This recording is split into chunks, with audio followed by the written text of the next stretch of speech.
지난주에 우리는 사사기의 사이클을 살펴보았습니다. 타락, 심판, 부르짖음, 구원. 이게 사사기의 사이클입니다. 하나님 나라인 이스라엘 백성들이, 이스라엘의 자손이 죄와 우상 숭배에 빠져서 가나안 사람과 똑같이 되면 하나님은 진노하사 이방 민족의 지배를 받게 하시고 압제를 받게 하십니다. 그리고 그 가운데 이스라엘의 고통 가운데 부르짖으면 사사를 통해서 이스라엘 백성을 구원하십니다. 이렇게 평안이 이스라엘에 찾아오죠. 그리고 사사가 죽고 나면 그 평안을 사용해서 또 우상을 숭배한다. 이게 사사기에서 계속 살펴보는 그 패턴입니다. 사사기의 반복에서 우리는 매우 중요한 강조점을 발견하게 됩니다. 교회의 지독한 타락과 하나님의 끈질긴 사랑입니다. 반복되면 반복될수록 이 두 가지는 더욱 분명하게 우리에게 와닿습니다. 사람의 죄와 타락의 반복은 정말 진리죠. 반복 중에 진리는 반복이 있습니다. 근데 인간의 타락은 우리에게 진리입니다. 그런데 하나님의 구원의 이야기의 반복은 참 놀랍습니다. 그렇지 않아요? 그래서 사사기는 성경에서 가장 재미있는 성경책 중에 하나예요. 놀랍죠? 이 반복의 이야기가 너무 재미있어요. 그래서 영화로 만들어진 이야기들이 되게 많아요. 생각나는 영화 있습니까? 제일 기억나는 건 삼손과 드릴라. 그 여인이 삼손을 딱 깨고 이렇게 있는 그 모습. 너무 남성스러운 삼손이죠. 네. 왼손잡이 예훗, 그리고 드보라 이야기, 그리고 기드온 들면 횃불과 그 항아리를 들고 있는 그 모습. 그래서 이런 건 너무나 영화로 다뤄지고 우리에게도 너무나 익숙한 이야기입니다. 저는 기억이 나요. 크리스마스 때면, 성탄절 때면 제가 예수님 믿지 않을 때에도 삼손 이야기를 그렇게 재밌게 보면서 마지막에 그 눈을 잃고 이제 눈이 뽑히고 나서 돌리고 있는 삼손 보면서 제가 너무 속상했던 기억이 나요. 예수님 안 믿었을 때, 내가 어렸을 때 시골집에서 TV 보면서 삼손이 막 다시 회복되기를 막 기대하고 머리가 자라날 때 막 희망이 생기고 했던 기억이 납니다. 사람들이 타락하는 이야기는 뻔한데 하나님께서 참 다양한 사사들을 들어서 이스라엘 백성을 구원한 이야기는 너무나 익사이팅하고 그리고 놀라운 이야기들입니다. 주 안에 사랑하는 여러분, 우리의 인생도 이와 비슷한 것 같습니다. 인생이란 어떤 면에서 참 뻔하지 않습니까? 참 지겹지 않습니까? 우리도 사사기의 사이클을 그대로 살아가요. 사사기의 사이클을 벗어났다면 여러분의 신앙이 지금 이 정도는 아니겠죠. 굉장히 좋았을 거예요. 아마 사사기의 사이클을 우리도 살고 있기 때문에 지금 이 자리에 있을 거라 생각합니다. 신자로서 다람쥐 쳇바퀴 돕는 듯한 자신의 실패와 죄성을 보는 것은 매우 지겹습니다. 하지만 침체된 마음과 헝클어진 삶을 회복시키는 하나님의 은혜를 생각해 보십시오. 이 한 해도 얼마나 하나님의 은혜가 많았습니까? 환경을 통해서 하나님 회복시키셨고요. 때로는 이번에는 이 사람을 통해서, 이번에는 이 사건을 통해서 우리를 회복시키셨기 때문에 우리가 이 자리에 와 있지 않습니까? 그 은혜가 우리에게 있는 줄 믿습니다. 이 사건을 통해, 그래서 하나님의 구원하심을 주목하면 우리의 인생은 되게 아름다워요. 우리의 실패의 이야기를 주목하면 참 지겹지만 말입니다. 찰리 채플린이 그런 말 했잖아요. 인생은 멀리서 보면 희극이고 가까이에서 보면 비극이다 라는 말을 했어요. 근데 로베르토 베니니가 주연으로 그리고 감독으로 분한 인생은 아름다운 영화에서 베니니가 이 말을 약간 뒤집어 틀어요. 뭐냐면 인생은 가까이서 보면 희극이고 멀리서 보면 비극이다. 여러분 혹시 인생은 아름다워라는 영화 보셨나요? 한번 오늘 저녁에 또 한번 보시죠. 지난주부터 계속 제가 영화 보라니까 주일 저녁에 피곤하게 생겼습니다. 유태인 나치 수용소에서 아버지는 어린 아이에게 희극적인 삶을 계속 보여줍니다. 아버지는 아들을 살리기 위해서 스스로 죽음의 자리로 가면서도 이렇게 걸어가잖아요. 막 아들이 몰래 숨어 있는데 막 이렇게 걸어가지, 이렇게. 마지막에 죽음의 자리로 갈 때의 그 모습도 희극으로 그 아이의 기억에 남겨주고 싶어해요. 죽음의 냄새가 가득한 비극적인 장소인 그 아우슈비츠 수용소 안에서 희극을 펼치는 그 주인공의 모습이 우리에게 너무나 감동적으로 다가오는 영화입니다. 그런데 사사기라는 이 영화는 이 감독이신 하나님의 장치를 잘 봐야 돼요. 사사기는 이렇게 지금 말하고 있는 거예요. 타락을 반복하는 죄인을 보면 인생은 비극이다. 하지만 죄인을 반복해서 구원하시는 하나님을 보는 사람의 인생은 희극이다 라고 말하고 있는 거예요. 그래서 사사기 전체를 볼 때 우리는 이걸 봐야 돼요. 하나님이 구원하시는 그 이야기. 그래서 사사기가 재밌어요. 그래서 우리 인생이 재밌어요. 그래서 우리 인생이 희극이에요. 아름다워요. 눈도 아름답지만 우리 인생 아름답다고요. 그런 눈을 갖게 해주는 게 사사기입니다. 오늘 사사 드보라의 이야기를 나누겠습니다. 인생을 아름다워라는 영화를 잘 봐도 사람이 영향을 받아요. 아마 오늘 저녁만큼은 아름다워질 거예요. 책 한 권도 인생을 바꾸는 거예요. 근데 사사기 4장과 5장에 펼쳐진 드보라와 바락 그리고 야엘의 이야기를 통해서 이걸 감독하신 하나님의 그 의도를 읽으면 우리 인생이 아름다워져요. 그리고 새로워져요. 그 은혜가 우리 모두에게 있길 바랍니다. 4장 1절은 사사기의 사이클을 적나라하게 보여주는 말로 딱 시작돼요. 뭐라고 시작하죠? 운니엘 다음에 두 번째 사사인 에훗이 죽고 나서 이스라엘 자손이 또 여호와의 목전에 악을 행했다고 말해요. 사사가 죽고 나서 또라는 표현을 써요. 또. 사사기의 반복에서 주목할 것은 사사기의 이 사이클이 반복되잖아요. 반복되면 반복될수록 이스라엘의 악은 점점 커져요. 우리 눈이 내렸지만 눈덩이를 돌리면 이제 그걸 굴리면 눈덩어리가 커지잖아요. 이상의 이스라엘 백성은 하나님께서 그들이 타락했을 때 구원해 주시면 또 타락할 때는 더 심하게 타락해요. 참 이상해요. 은혜를 받으면 나중에 죄를 덜 지을 것 같은데 더 심하게 지어요. 그렇게 되었어요. 그래서 하나님은 이스라엘을 가나안 왕 야빈에게 파셨다고 표현하고 있습니다. 하나님의 징계라는 걸 의도적으로 표현하는 거예요. 하나님이 이스라엘 백성을 가나안 왕 야빈에게 파셨다. 신부인 이스라엘이 가나안에게 푹 빠지자 가나안하고 살림을 차리라고 그냥 넘겨버리셨어요. 그래, 나의 신부로 살기 싫으니 그래, 네가 좋아하는 저 가나안 남편에게 그냥 가라. 그리고 그 남편의 손에다가 딱 손을 붙잡아 줬어요. 그렇게 표현하고 있는 거예요. 야빈왕은 어디에 위치해 있냐면요, 이 하솔 지역에 있는 왕인데요, 갈릴리 호수 있잖아요. 갈릴리 호수 북쪽에 하솔이라는 지역이 있어요. 거기를 통치하는 자로서 특별히 군대 장관 시스라는 하로셋이라는 지역에서 진을 치고 상주하면서 이스라엘을 아주 괴롭혔던 그런 나라였습니다. 성경은 그들의 군사력을 굉장히 강조해요. 뭐라고 그러죠? 철병거가 700대가 있다고 그래요. 이 당시에 철병거는 2차 대전 때 탱크 수준이라고 생각하시면 돼요. 그 탱크 앞에 보병으로 탱크와 싸우고 있는 상황이라고 생각하시면 됩니다. 그러면 강력한 왕권에 의해서 지도력을 갖고 있는 도시국가예요. 하솔이라는 지역이. 근거지도 좋아. 그리고 전쟁 지도자도 굉장히 유능해. 시스라라는 전쟁 지도자. 거기다가 무기까지 아주 잘 갖췄어요. 이 가나안에게 이스라엘은 도저히 대적을 못하는 거예요. 그래서 20년 동안 그들에게 압제를 당했다고 성경은 말합니다. 5장 6절을 보니까 이스라엘 사람이 얼마나 핍박을 당했냐면 큰 길로 사람이 다닐 수가 없었대요. 그래서 오솔길로만 사람이 다니게 된 거예요. 그 사람들의 눈을 피해서. 그 정도로 이 사람들이 핍박을 당했던 것입니다. 그렇게 가나안의 압제를 당한 지 20년이 되어 이제 이스라엘이 부르짖기 시작합니다. 그때 드보라는 여선지자가 이스라엘에게 사사가 되었다라고 말하고 있습니다. 지금 보니까 사사를 세우셨다는 표현을 쓰지 않고요, 사사가 되었대요. 근데 이미 이 드보라는 여선지자로서 이미 활동하고 있는 거예요. 사사가 되기 전에 드보라는 북쪽 갈릴리에서 한참 떨어진 남쪽, 즉 에브라임 산지 라마와 베델 사이, 베델과 그 예루살렘이 그렇게 멀지 않거든요. 그러니까 지금 갈릴리하고는 꽤 거리가 먼 거예요. 그 아래쪽에 지금 드보라가 종려나무 아래에 거주하면서 이스라엘 자손에게 재판을 행하는 그런 선지자의 활동을 했다라고 성경은 말하고 있습니다. 사사가 되기 전에 이스라엘 전체에서 이미 선지자로 인정받고 있는 여자인 거예요.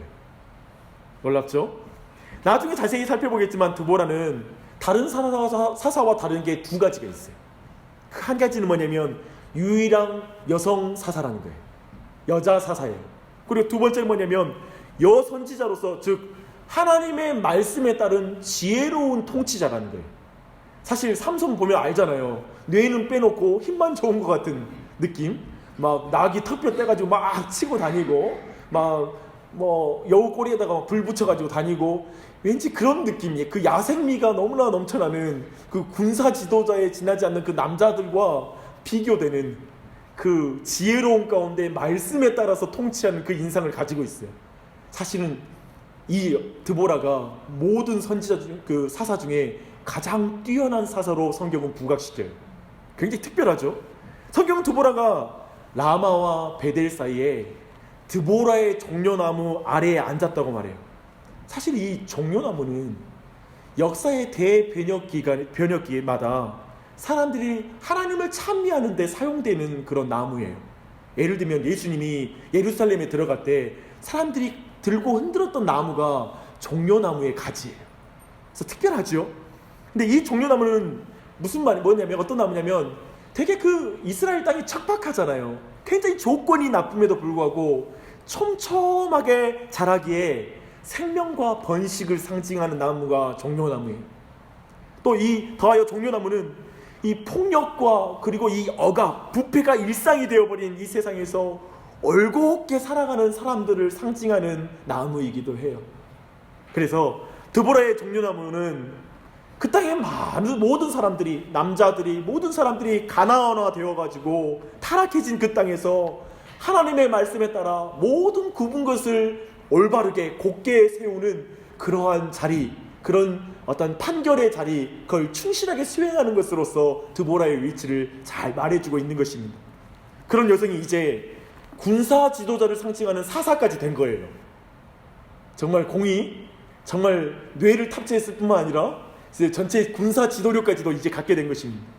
근데 드보라는 바락이라는 납달리 사람을 세워요. 바락이라는 이 이름의 뜻이 뭔지 아세요? 벼락이라는 뜻이에요.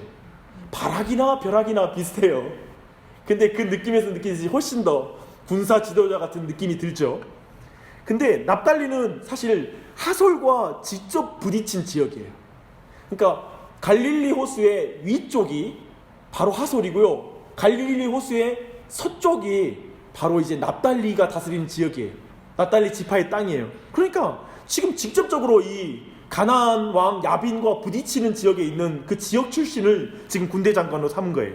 근데 드보라는 바락에게 이스라엘을 하솔 왕 야빈의 손에서, 특히 군대 장관 시스라의 손에서 구원하도록 너를 불렀다라고 분명하게 사명을 줍니다. 그리고 하나님의 명령을 구체적으로 바락에게 전달합니다. 납달리와 스불론 자손 10,000명 데리고 다볼산으로 올라가라. 우선 다볼산은 야빈의 혈병거가 산속에서는 못 뛰어다니잖아요. 평야지대에서 활동하잖아요. 그러면서 우선 산 위에서 집결해서 전투력을 준비하라는 거예요.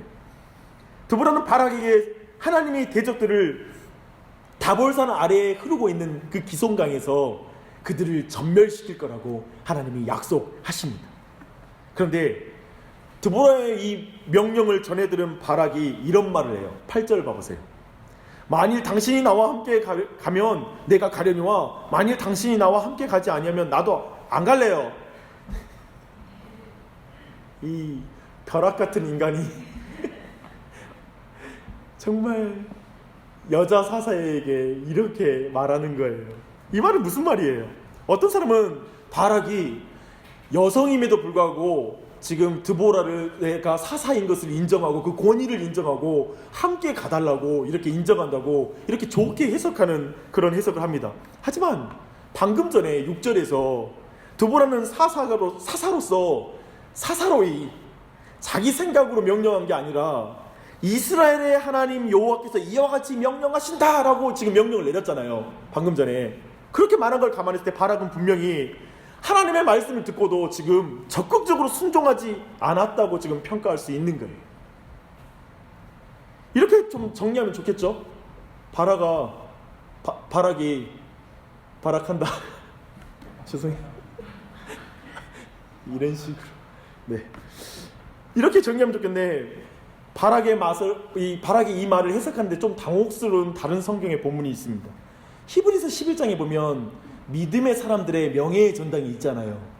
근데 거기에 32절에 보니까 이런 말씀이 있어요. 내가 무슨 말을 더하리요? 기드온, 바락, 삼손, 입다, 다윗 및 사무엘과 선지자들의 일을 말하려면 내가 시간이 부족하리로다.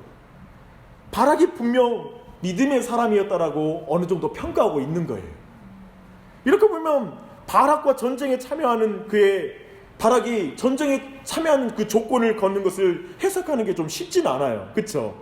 믿음은 있는데 조건은 거는 거야. 이걸 어떻게 봐야 돼요? 단순하게 생각하면 믿음이 있으면 조건을 걸지 말아야지. 바락 말이야.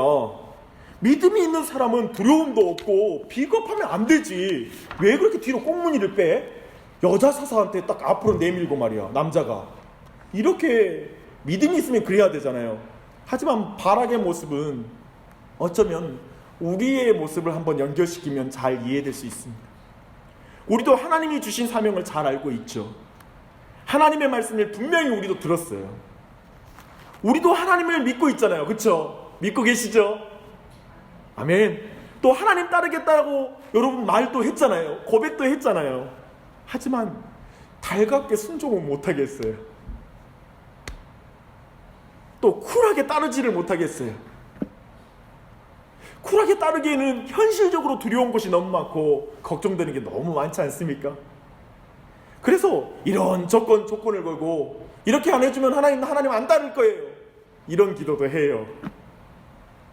따르고 싶은데 이 조건은 맞춰줘야 한다고 우리도 말할 때가 있습니다. 이런 사람을 어떤 사람은 믿음이 없다라고 평가를 해요. 그러나 저는 이렇게 쉽게 누군가를 평가할 수 없다고 생각합니다. 하나님은 이런 흠 많은 바락을 사용하셔서 전쟁을 수행하세요. 이게 함부로 다른 사람 믿음 평가할 게 아니에요. 함부로 누구를 말할 게 아니잖아요. 그러나 또한 조건을 거는 것을 당연하게 생각하면 안 돼요. 목사님 그러니까 조건 걸어도 된다는 말씀입니까? 라고 이걸 받아들이시면 안 돼요. 왜냐하면 드보라가 바락에게 이렇게 말하거든요. 당신이 이번 일로 영광을 얻지 못하고 대신 여인이 그 영광을 받게 될 것입니다. 결국에 바락이 승리를 하지만 사사기는 분명히 바락을 본받을 자로 제시하는 게 아니라 어쩌면 반면 교사로 우리에게 제시하고 있는 거예요. 저는 드보라가 바락에게 말한 당신이 이번 일로 영광을 얻지 못하고 대신 여인이 그 영광을 받게 될 것입니다 라는 이 말씀이 사사 드보라를 통해서 우리에게 주시는 핵심적인 메시지라고 생각합니다. 이게 사사 드보라의 전체 4장과 5장의 핵심 메시지가 여기 안에 들어있어요. 우리는 여기서 하나님의 음성을 들어야 됩니다. 이 말씀을 우리는 이렇게 바꿀 수 있습니다. 남자인 당신이 자신의 자리를 잡지 못하니 여성인 내가 대신할 것이고 여성이 그 영광을 얻을 것입니다. 이렇게 말하는 거예요. 지금 드보라의 말은 단순히 바라라는 한 개인을 책망하는 말이 아니라는 거예요. 당시의 그 모든 시대 상황을 보여주고 있는 거예요. 이스라엘의 영적인 상태를 고스란히 드러내는 말이 이 말이에요. 가볍게 보면 바락이라는 한 개인의 비겁함에 대한 질책처럼 보이지만 그 당시에 남성들이 얼마나 비겁했는지를 보여주고 있는 게 오늘 본문이에요. 이스라엘 백성 중에 용기 있고 용기 있던 남자를 불렀는데 그 남자가 꽁무니를 빼잖아요. 이제 알겠죠?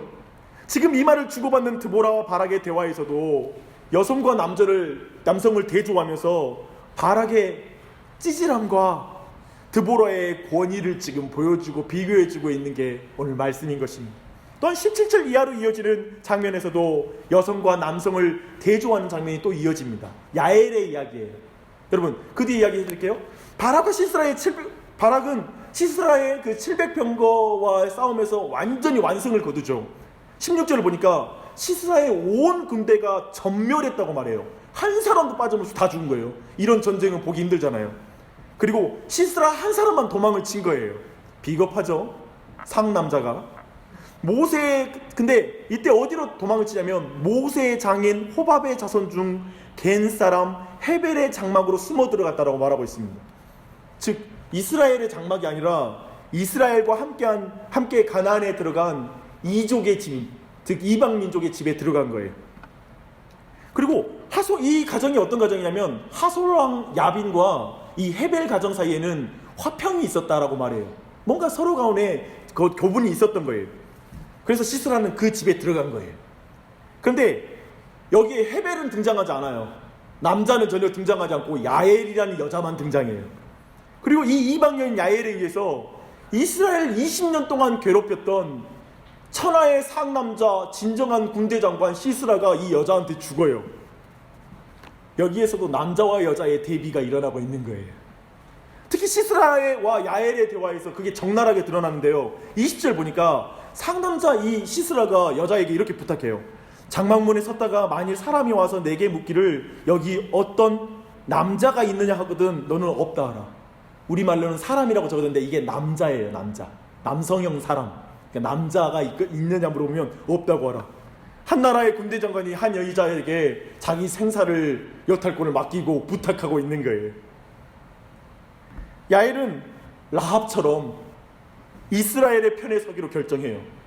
그 여인은 소문을 듣고서도 이미 그 민족과 함께한 이족이었지만 이스라엘 민족과 함께 있으면서 하나님에 대한 믿음을 가지고 그리고 그 야엘은 위험한 결단을 하죠. 그리고 그 시스라를 참 무서워요. 여자가 무서워요. 아무튼 망치로 아무튼 이런 말뚝으로 그냥 여기 관자놀이를 노려가지고 그냥 뚫어버렸다고. 성경에 보니까 땅에 박혀버렸다고. 무섭습니다. 여자는 무섭다. 항상 잠들 때 조심해야 돼. 그래서 결국에 비교와 봐보십시오. 지금 바락은 하나님의 말씀을 듣고도 순종하는 것을 주저했어요. 근데 이 여인은, 야엘이라는 여인은 믿음 가운데 그걸 비교하고 있어요. 그래서 그 여인이 바락 대신에 영광을 취하게 됩니다. 이것이 당시의 시대상이었습니다. 지금 사사기는 이야기 속에서 지금 대조를 통해서 근본적으로 왜 여성 사사가 드보라가 이 땅에 등장하게 됐는지를 근본적으로 다루고 있는 거예요. 사실 이것에 대한 구체적인 설명이 5장에 나와요. 5장의 핵심 내용을 제가 문맥적으로 요약해 봤어요. 이렇게 말하는 거예요. 시스라가 군대를 이끌고 이스라엘에게 포악한 정치를 행하니 길에 사람이 보이지 않을 정도였습니다. 이스라엘은 쇠퇴하고 폐허가 되었습니다. 이스라엘이 다른 신을 섬겼기에 전쟁이 성문에 미쳤으나 거기에 모인 4만 명 중에 방패와 창은 하나도 보이지 않았습니다. 이스라엘은 완전히 무력했던 것입니다. 교회는 능력을 상실해 외적에게 대처할 준비가 전혀 되어 있지 않았습니다. 저는 지도자들이 일어나서 위기로부터 이스라엘을 회복시키기를 기대했습니다. 제발 누가 좀 나서서 교회를 위험으로부터 건져내기를 원했습니다. 그러나 지도자들도 그 누구도 이 일에 관심을 갖지 않았습니다. 당연한 조처를 취해야 할 교회의 지도자들은 손을 놓고 있었습니다. 책임의식이라고는 찾아볼 수 없었습니다. 그러니 백성들은 여자인 나에게 찾아왔습니다. 남자들이 자신의 자리에 서지 못하니 제가 전쟁을 수행하는 지도자가 되었습니다. 이걸 지금 이런 의미의 말을 5장에서 시도 노래로 말하고 있습니다. 그런데 바락도 책임을 지려고 하지 않았던 거예요. 15절 이하로 보면 두보라를 통한 메시지는 더욱 분명해져요. 두보라가 가나안을 향해 일어나자 여러 지파가 모여요. 하지만 함께한 지파는 직접적인 피해를 받은 그 지파를 중심으로 일부만 참여해요. 요단 동편 루벤은 오길 바랬지만 그들은 오지 않아요. 아셀 지파는 해안가에 있으면서 안정적인 삶을 살며 여기에 오지 않아요. 모두 강 건너 불구경하듯이 지켜보기만 해요. 최소한 운니엘과 예후 시대에는 나팔을 불면 이스라엘 전국에서 다 몰려들었거든요. 근데 드디어 이제 드보라 시대에는 나팔을 불러도 오지 않는 거예요. 일부만 참여하는 거예요. 연대의식이 깨져버렸어요. 그래서 드보라의 찬양시인 이 5장은 전쟁에 참여한 지파는 칭찬해주고 그렇지 않은 지파들은 책망하는 것으로 시가 마무리가 돼요. 통합하에서 보면 드보라를 통해서 하나님이 주시고자 하는 메시지는 분명합니다. 이것입니다. 드보라 당시 이스라엘의 위기 상황을 대처해야 할 책임을 가진 사람들이 제 역할을 하지 못했다는 거예요. 전쟁이나 혹은 다스리는 직분은 남자가 갖는 것이 자연스러웠어요. 근데 남자들이 제 역할을 하지 못하자 여성이 선지자가 되고, 그리고 여성이 사사가 된 거예요. 척박한 상황에서 남자들이 언약을 버리고 세상과 타협하고 구분길을 걸어가니까 하나님이 여성을 통해서 종려나무 아래에 세워 올곧은 믿음과 말씀을 그대로 선포하면서 그걸 지킬 수 있도록 여자를 세워서 그 일을 감당하게 하신 거예요. 약한 자를 들어서 강한 자를 부끄럽게 하시는 거예요. 남자가 부르심을 받고 꽁무니를 빼고 조건을 걸으니 이방 여인을 사용해서 대적을 이기게 하신 거예요. 이 모든 것은 이스라엘 전체의 영적 상태를 적나라하게 보여주고 있는 것입니다. 참으로 이스라엘은 하나님께서 거룩한 나라로 부르셔서 열방의 복음을 전하는 하나님 나라를 증거하고 확장하는 데 하나님이 분명히 부르심을 받았는데도 그들은 그들이 서야 될 그 자리를 포기해버린 거예요. 자기 직분을 포기해버렸어요. 도리어 가나안의 문화에 취하고 가나안 사람이 생각하는 생각대로 생각하고 살고, 그리고 그들이 섬기는 우상을 섬기며 그들과 똑같이 돼버린 거예요. 그래서 결국 하나님은 진노하셔서 세상이 지배를 당하도록 맡기신 거예요. 세상이 종이 되고 싶으면 그렇게 되라고 하신 거예요. 이스라엘이 가나안의 종이 된 것입니다. 이렇게 위기가 닥쳤는데도 또 이스라엘 백성은 서로 불구경하듯 구경만 하고 있는 거예요. 나랑 상관없으니까 너희들이 알아서 해 라고 말하는 거예요. 그러나 그때 헌신한 사람이 있었으니 그가 드보라였다라고 성경은 말하는 거예요. 근데 그가 여자야. 그래도 하나님 말하는 거예요. 그래도 괜찮다. 난 아무도 없으면 여자를 써서, 약한 자를 써서 난 일한다. 네가 아무리 약해도 괜찮다. 네가 여성이어도, 사회적으로 네가 약자여도 난 너를 쓴다. 네가 나를 믿으면.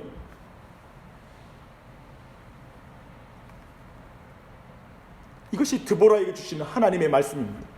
드보라를 통해 우리 모두에게 주시는 하나님의 말씀입니다. 주 안에 사랑하는 여러분, 이 말씀 앞에 함께 서십시오.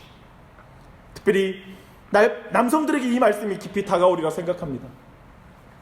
남편의 위치, 아버지의 위치를 지키십시오. 저희 아내가 있어서 자신감이 떨어집니다.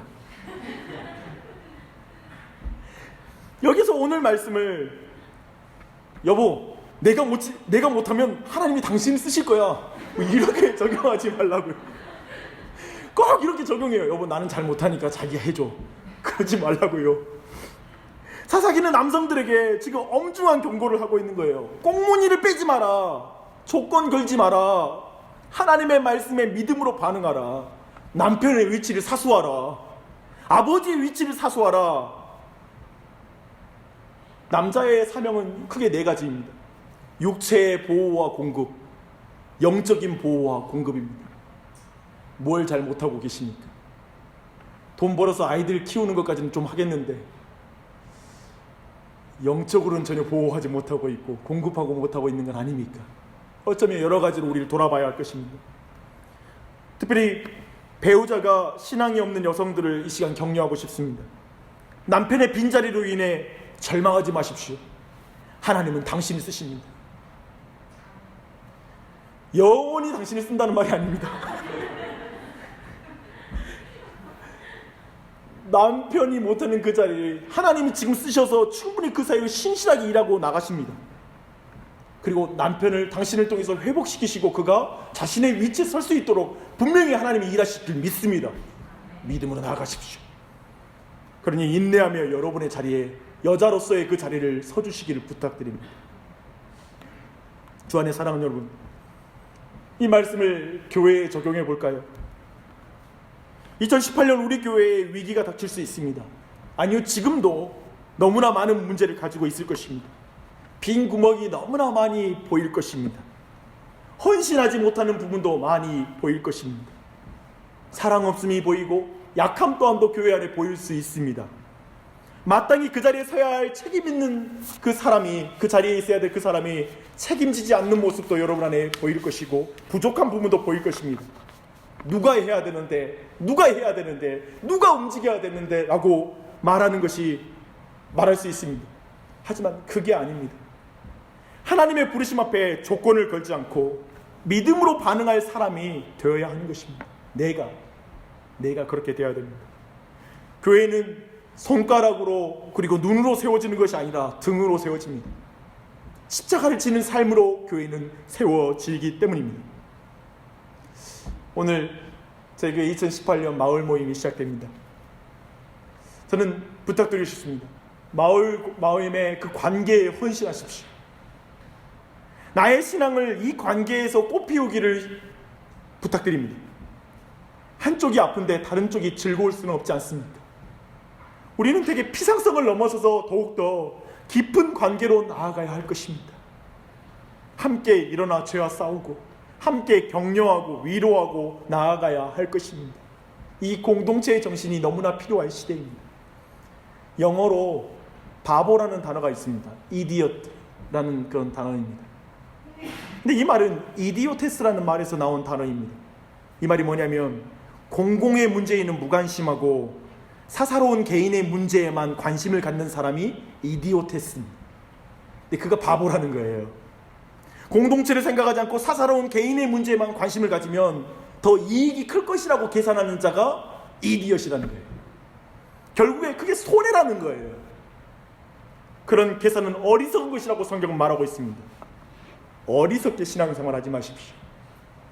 공동체의 관계 안에 전체를 세우십시오. 공공성과 공동체성을 생각하며 함께 그 안에서 자라가십시오. 그게 지혜로운 신앙입니다. 그게 하나님이 기뻐하시는 신앙입니다.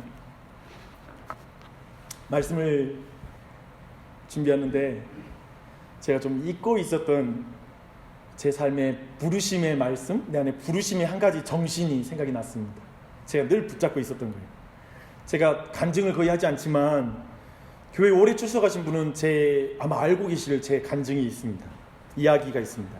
대학교 3학년 때 제가 신학교에서 예배국장이라는 걸 했습니다. 그 당시에 저희 학교의 예배국장은 정말 감히 우러러 볼 수 없는 되게 나이 많으신 분들이 하고 그리고 되게 역량 있는 분들이 그 일을 감당했어요. 근데 제가 대학교 3학년이 됐는데 갑자기 이전 예배국장이, 내가 너무나 존경하는 예배국장이 와가지고 너가 예배국장 할 수 있겠냐고 제안이 들어온 거예요. 나는 그 당시까지 운동권이었거든요. 항상 축구와 농구만 했던, 다른 것은 하지 않았다. 그런데 저한테 그 제안이 오니까 너무 당혹스러웠죠. 저는 그런 이미지가 아니거든요. 근데 그 말을 듣는데 찬찬히 이야기를 들어보니까 이미 많은 사람을 거쳐왔습니다. 제가 탁월해서 저게 온 게 아니라 많은 사람이 거절한 거예요. 왜냐하면 그 일이 너무 어렵기도 하고 정말 사람들 앞에 서는 일이기도 하지만 매주마다 수천 명의 사람 앞에 서서 이야기를 해야 되는 자리이기도 하고, 그래서 화려해 보이지만 되게 어려운 자리이기도 했거든요. 근데 그 말을 듣고 나서 기도해 보겠다고 그래서 기도를 했습니다. 근데 그 기도를 하는데 하나님 앞에 제가 항상 소원하면서 했던 그 말이 기억났습니다. 하나님, 남들이 하지 않는 일들을 하겠습니다. 남들이 피하는 일을 하겠습니다. 라고 했던 그 제안에서 사도 바울이 남들이 세워놓은 그 터 위에 내가 교회를 세우는 게 아니라 그렇지 않은 지역으로 가겠다라고 스스로 사역의 원칙을 세웠던 것처럼 저는 그 원칙에 따라서 그 마음을 품었었거든요. 대학생 때. 근데 그 말이 확 생각이 나는 거예요. 무슨 생각이 들냐면 내가 잘나서가 아니라 남들이 안 하면 그래 그럼 내가 해야지. 아무것도 없는데 실력도 없고 너무 부족한데 그냥 그렇게 그 일을 감당했던 기억이 납니다. 그리고 그 한 해가 내 인생을 뒤집어 놨습니다. 그리고 바꿨고 어쩌면 지금 이 자리에 내가 서 있도록 만들었던 사건들이 그 한 해에 제 삶에 일어났습니다. 그 경험을 통해 그리고 오늘 말씀과 묶어서 저는 나누고 싶습니다. 제가 아는 것은 이것입니다. 하나님은 약한 자를 들어서 강한 자를 부끄럽게 하신다. 스스로 강한 자가 아니라 하나님을 의지하는 약한 자를 하나님은 사용하신다. 복음이 필요 없는 강자가 아니라 복음 아니면 죽을 것 같은 자를 하나님은 사용하신다. 스스로 금강석이라고 말하는 자가 아니라 스스로 질그시라고 말하는 자에게 하나님은 보배를 넣어두신다. 저는 이걸 믿습니다.